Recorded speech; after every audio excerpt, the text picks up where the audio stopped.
Start recording. All right. Well, welcome everyone. We are getting ready to discuss chapter 5 and chapter 6 of our book club. Let me go ahead and share my screen.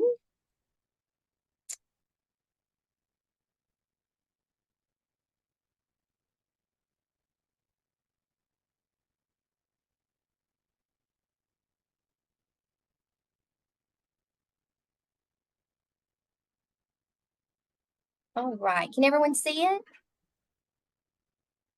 Okay, great. Thank you. I hope you all are doing well today. It's been busy for a lot of us, and I'm so glad that you were able to join us today. We are on session 4 of our book club, our community of practice, with the book What Happened to You?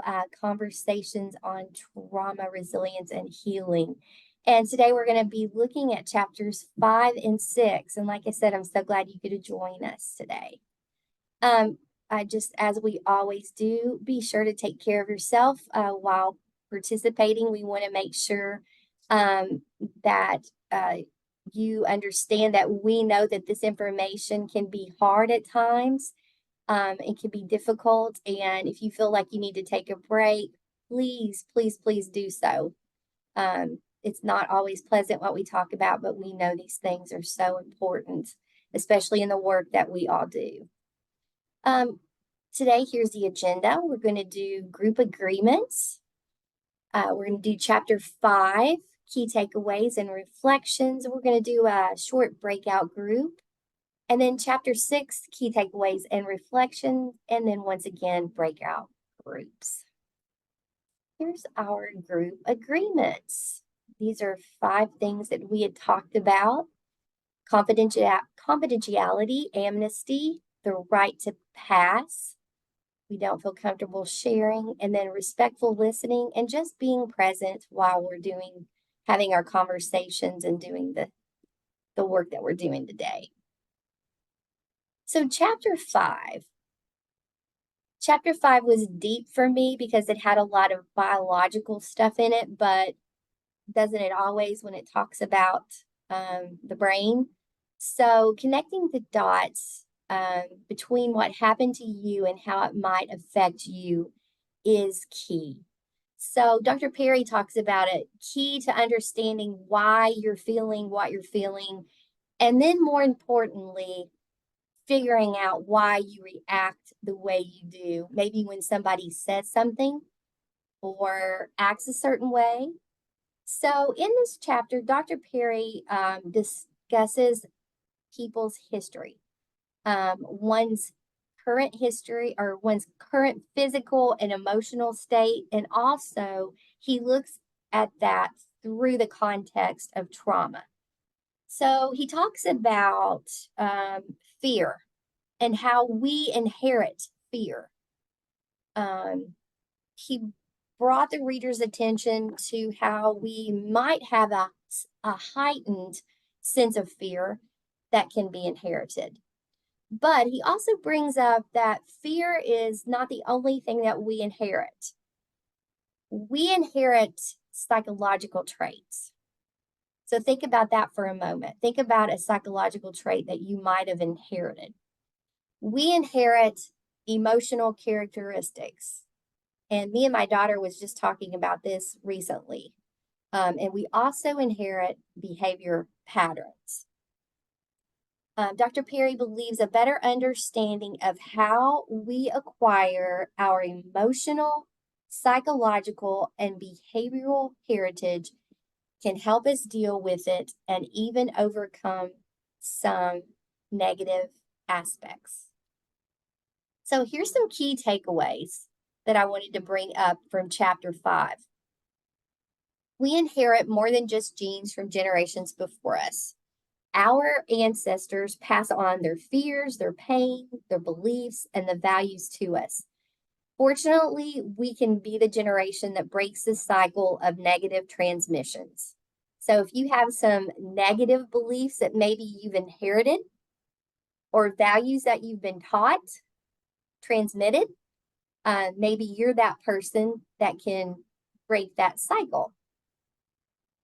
Each and everything matters. I know Oprah talks about that along with Dr. Perry. Each and everything that happens to us, that we felt, that we've dealt with, that our forefathers that have dealt with, our parents have dealt with, matters to who we are and who we become. Our physical and emotional health are deeply related. And boy, don't we all know that, right? Think about how when you're not feeling emotionally balanced or regulated, how that can impact your physical health. And if you read Dr. Perry's, that chapter 5, I believe, 5 or 6, it talked about the stomach issues that kids have and how they're often related, how kids are sent to the office because my stomach's hurting. So, and how that's all tied to that emotional health and how they might be dealing with trauma, thinking about it that, looking through the context of trauma. And then looking at miscommunication between people and how that actually truly is miscommunication between brains, how we receive information or put information out. And it's only regulation, and we're going to talk a little bit more about this, and connection, regulation and connection that can open up the doors to have that effective communication and reasoning. So let me take a quick look at my notes to make sure I didn't forget anything. Okay, I think I covered everything with that. So I'm going through this quickly because an hour is not a lot of time when you do breakout groups. So I apologize if I'm going a little fast. All right, so I wanted, if you have the book handy, I wanted you to kind of take a look at pages 147 and 148. Dr. Perry talks about state dependence and access to narrative memory. So let me pull my book out real fast. I wanted to point out a few things. Talks about regulation and deregulation. Being dysregulated and regulated is truly how he writes it. And when you're dysregulated, you have an inefficient access to memory. So think about the kids that you work with and think about those kids that have test anxiety and how, or maybe it's you, maybe you have test anxiety. Maybe when you were younger or even as an adult, you studied for something, and then when you went to take a test, you didn't remember anything. Think about that. Look at Dr. Perry's figure 11 and how when you're dysregulated, how things are living down there in the brainstem. The diencephalon, the limbic part, and then the cortex only has a very little bit. And then when you're regulated, that triangle is in another direction.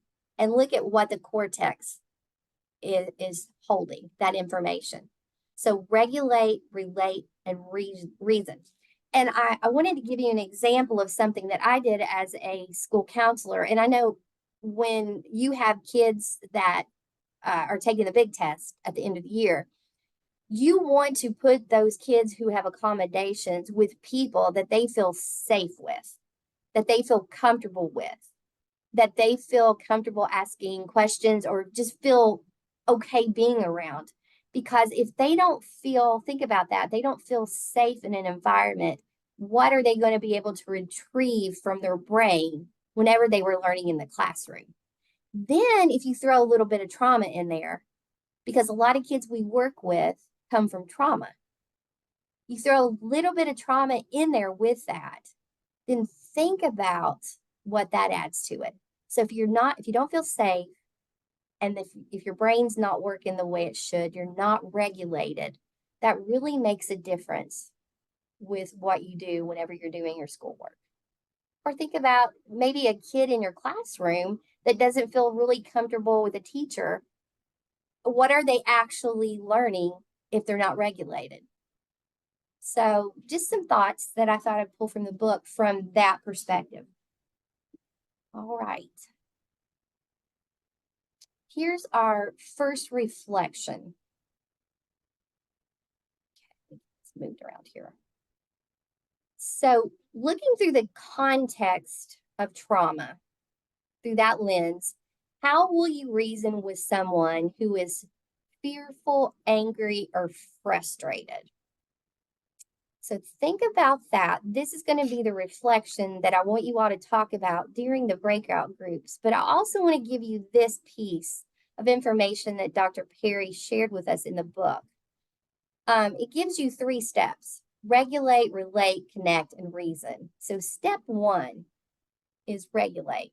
Think, will they respond better when they're calmed down?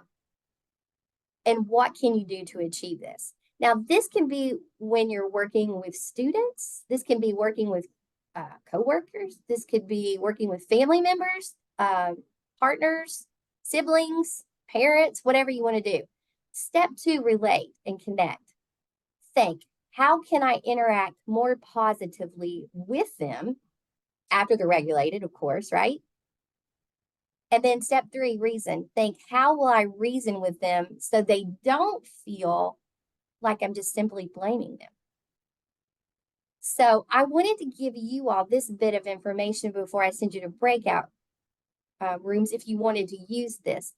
If you don't want to use that, it's fine sharing about how maybe you've worked with someone that's been dysregulated, and after they became regulated, how that looked. So I'll let you all talk about whatever you would like to talk about.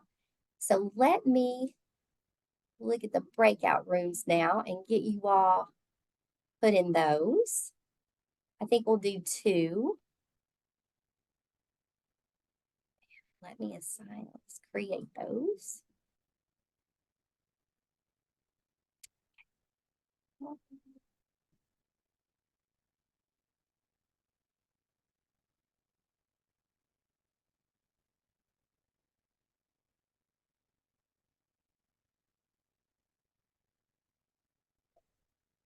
This one, 2. Oh, sorry.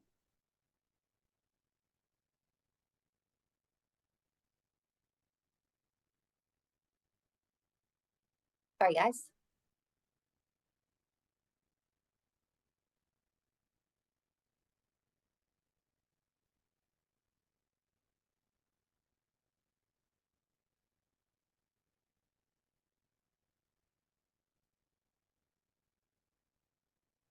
Almost finished. 2, 3, 4. Let's see if I got everybody.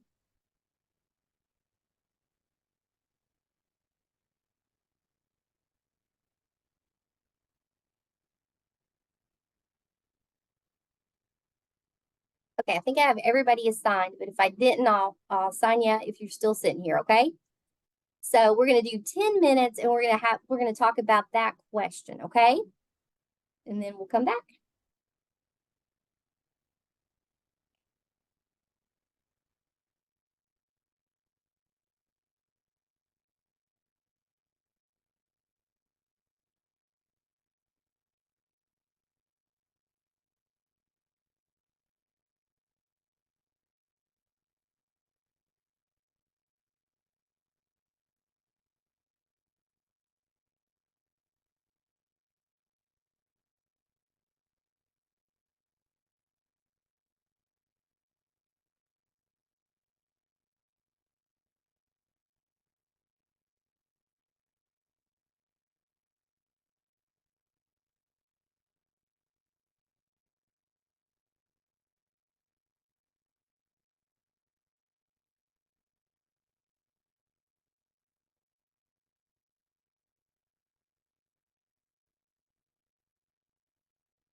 Now, I highly recommend that you go and listen to literally the Rob Lowe podcast with this book. They bring up things that are really interesting that I didn't pick up on in the book as I read it. And also, I know Maggie mentioned this, and I think Teresa did as well. When you read it, did you read it from your work lens or did you read it from a personal lens? So think about it that way. If you read it from a work lens, you might want to go back and read it from a personal lens after you've gone through it with the book study. So just a thought there. So let's move on to chapter 6.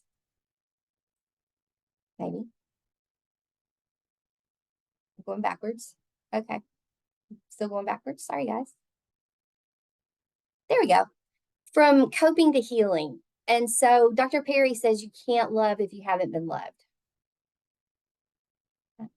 And I don't really need to say a lot with that. So let's move on and let's look deeper into this. For some reason, my computer's frozen. Sorry. There we go.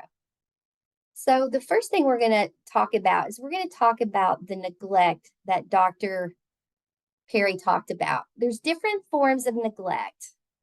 And he talks about the most common neglect. It's fragmented neglect. So what fragmented neglect is it really has no pattern.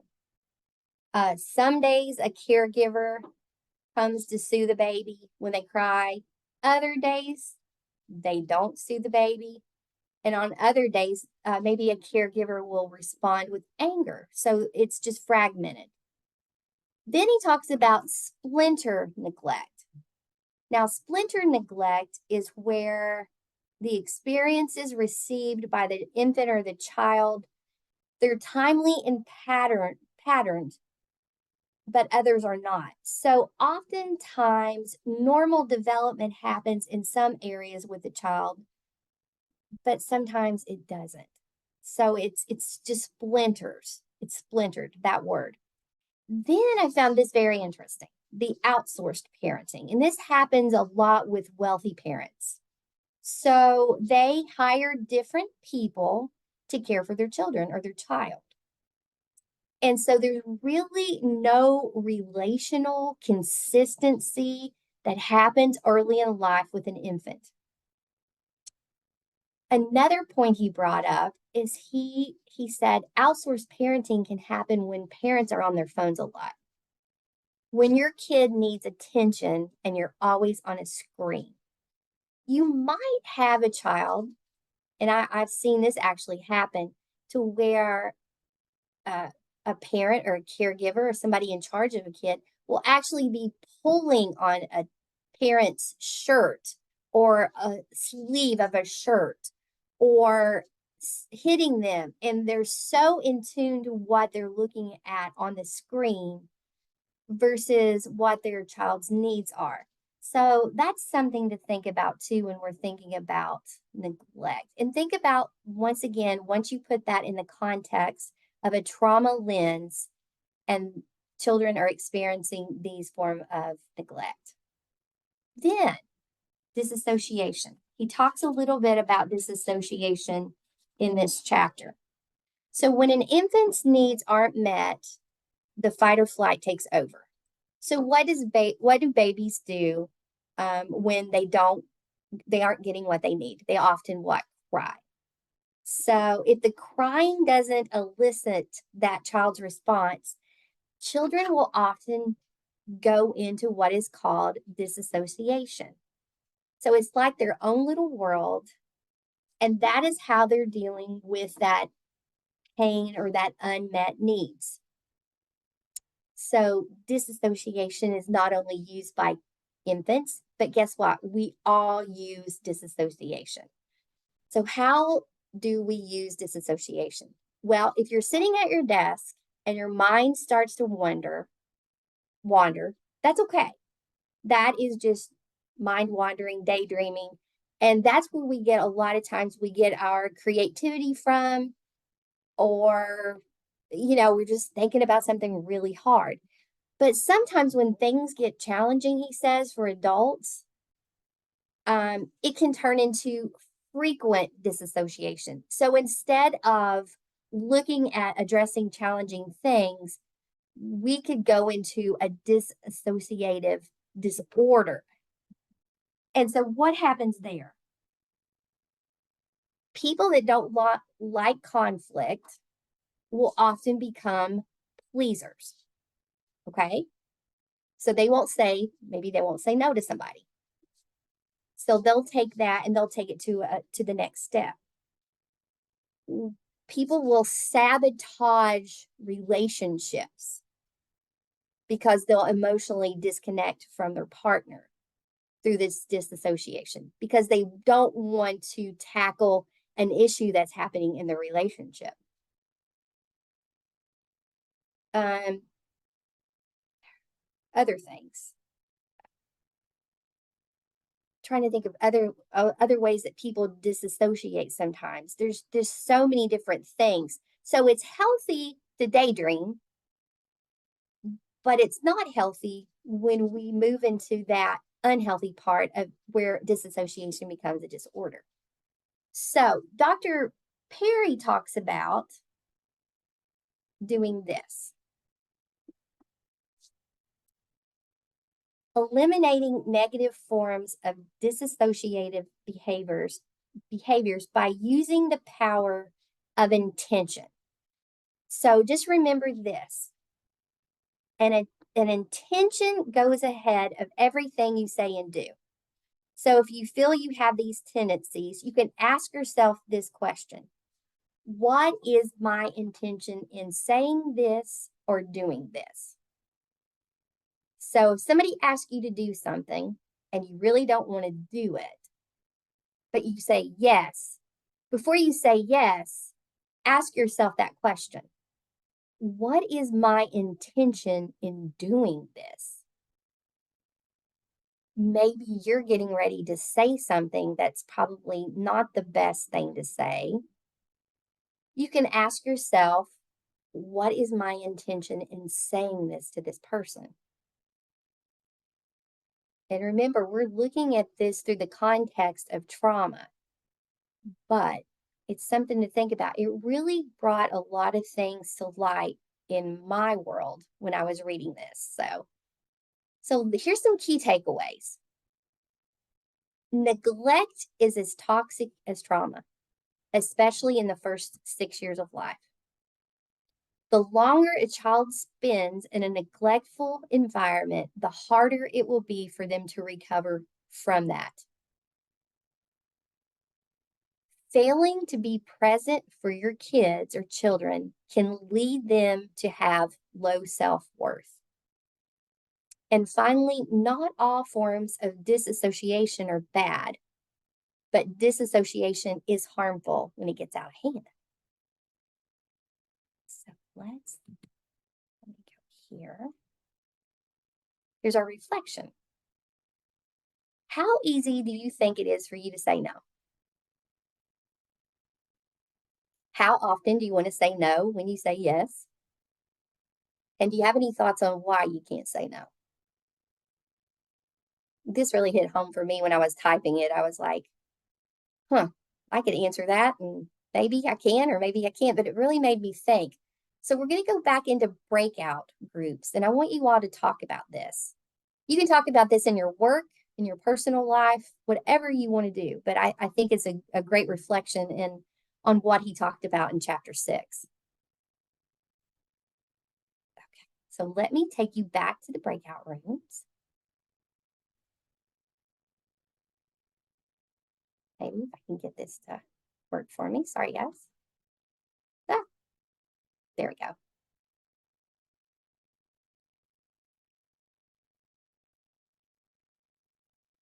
Okay, your room should be open. We'll give you 10 minutes.